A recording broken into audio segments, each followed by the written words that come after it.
This CNN podcast is brought to you by the UPS Store, your place for document services and a whole lot more. Welcome to the podcast of CNN's late edition for Sunday, September 28th. I'm Wolf Blitzer. Today, two congressmen at the center of the Wall Street bailout negotiations debate the $700 billion plan. New York Times columnist and best-selling author Thomas Friedman offers a tough assessment of Barack Obama and John McCain. And Pakistan's new president discusses the war on terror and the hunt for Osama bin Laden. Plus, highlights from the other Sunday morning talk shows here in the United States.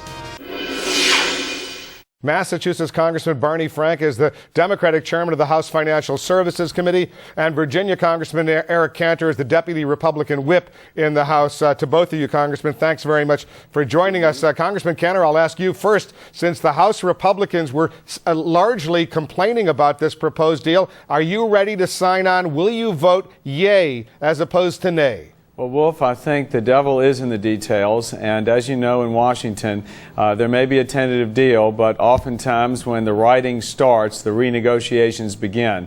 So we are looking very much forward to seeing what is in the bill when it hits the paper, and frankly, as we have always maintained, want to be very constructive to try and shape a bill that tries to get it right so that we can avoid a financial meltdown in this country. But assuming, Congressman Cantor, that the actual words on paper reflect what the breakthrough last night, the breakthrough early this morning, I should say, reflected, you'll be on board. Your intention is to go ahead and support it? Wolf, I think the important thing that the Republican members in the House want to see is that taxpayers are not the ones left holding the bag.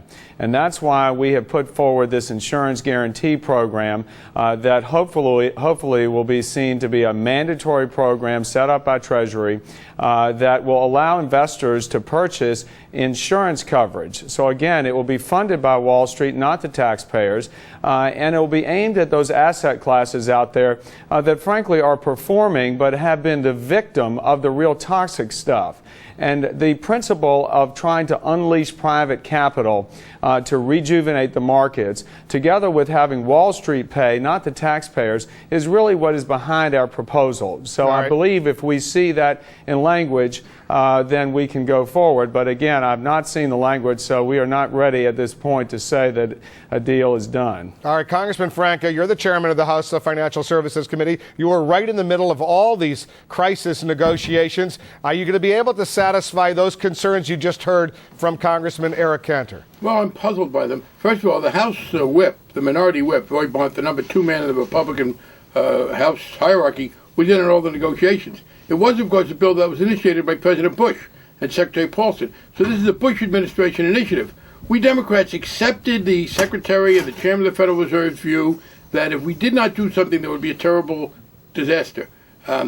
We do intend, by the way, next year to deal with this terrible policy of complete deregulation that got us here. But we have to deal with the disaster. We added a number of things that we thought were important. If this bill passes, for the first time in American history, there will be restrictions on excessive CEO compensation, particularly for companies who are trying to benefit from the public. We put some things in there that try to make it possible, if this works at all, for the taxpayers to get paid back. But again, Mr. Blunt was in there, who's this number two Republican. Secondly, the program that Mr. Cantor talked about is in there as an option for the Secretary of the Treasury to use. It's mandatory that he consider it. He's got to see if he can get it to work. But let's be very clear. That does not substitute for the main part of the program. That will basically deal with things going forward. There is a problem now that people in the private sector, in the absence of sensible regulation that our conservative friends gave us, they made a lot of bad decisions and they can't make loans. And there does have to be some, Eric mentioned the toxic paper, somebody's got to provide some capital there. Right. The insurance plan doesn't do it. But here's our disappointment as Democrats. The Democratic caucus instructed me to propose that we say that at the end of this program, after 5 years, we have a calculation as to how much it cost us. We're going to sell a lot of this, so it won't cost us $700 billion. And if there is a net cost, that the president then raised fees on people in the financial industry to pay it off. That was rejected. Unfortunately, we couldn't get Republican support for it. Let me bring back Congressman Cantor. You heard the explanation from Congressman Barney Frank. Is that enough to satisfy what you want? Because you want a mandatory use of this insurance that would save the taxpayers some money, I assume. But it sounds like there's some wiggle room there, that it would be mandatory that the Secretary of the Treasury considers it, but not necessarily that he does it. Well, Wolf, I think we'll have to wait to see what the language says. I believe and hope that it will say it's a mandatory provision that the Secretary must set up this program. And what our thought is that we can set up a mechanism that can end up saving the taxpayers significant money. We don't differ with the fact that Secretary Paulson says that so many of these assets are so bad that they must be purchased, unfortunately, by the taxpayers. But once the government steps in and takes away really the real toxicity in the market, there's $2 trillion worth of mortgage-backed securities. These are single loan residential mortgages that are performing. This paper has been the victim of the toxic stuff. So once we use the taxpayer funds to purchase the toxic stuff, we believe very strongly that the investors in the private sector will want to hold on to the upside that the performing paper will offer and will take advantage of the insurance program. Let me let Congressman Frank respond. Go ahead, Congressman. Well, again, yes, it is mandatory that the Secretary set it up and see if anybody wants to do it, but it goes forward, as Mr. Cantor just acknowledged. It does not deal with the need to put some money in there, and he acknowledges the taxpayers will have to put some money in to get the thing started, although I want to be conciliatory. I was pleased the original plan we saw from the Republicans suggested that one of the things we do to get the capital available was to allow people to bring back foreign tax profits that American companies earned overseas, basically tax-free, and we didn't think that was a good idea. But again, there is an element, as Mr. Cantor agrees, where the taxpayers are going to be having to put this money up, and that's why we did put forward a proposal that said at the end of this program, if there was a net cost to the taxpayer for helping buy up this other paper or buying equity, that it should be assessed on the financial industry, and the Republicans rejected it. Congressman Frank, what is your understanding of what this legislation will do to limit compensation for Wall Street CEOs whose firms are being aided by U.S. taxpayers? Well, first of all, it will forbid golden parachutes.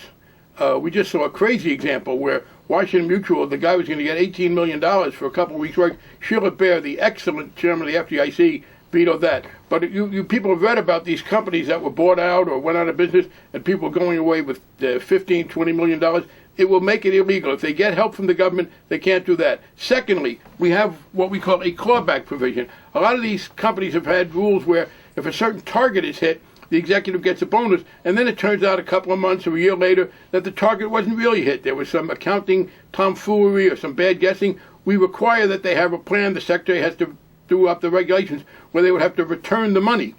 Third, there's a limitation now on how much a company can deduct for paying its top executives. We're going to reduce that down to, I think, $400,000. Well, let me ask you this question, Congressman Frank. Will the top CEOs for these firms that are being assisted by American taxpayers, will their salaries go down to the highest levels of federal employees?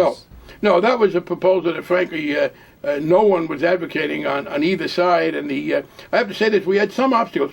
Secretary Paulson began, when I first raised this and others, that we needed to restrict the compensation of the CEOs benefiting. He said that would kill the program. He was very much against it.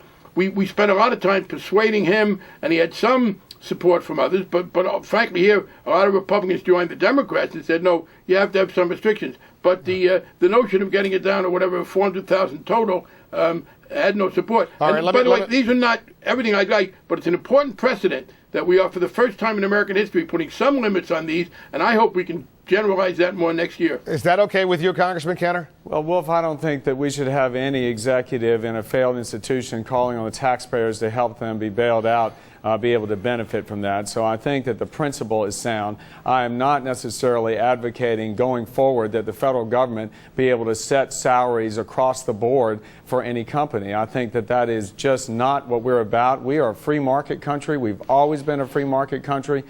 We rely on the innovation in the private sector and the capital markets to help drive this economy. And the bottom line is there's been a lot of discussion about how we got here.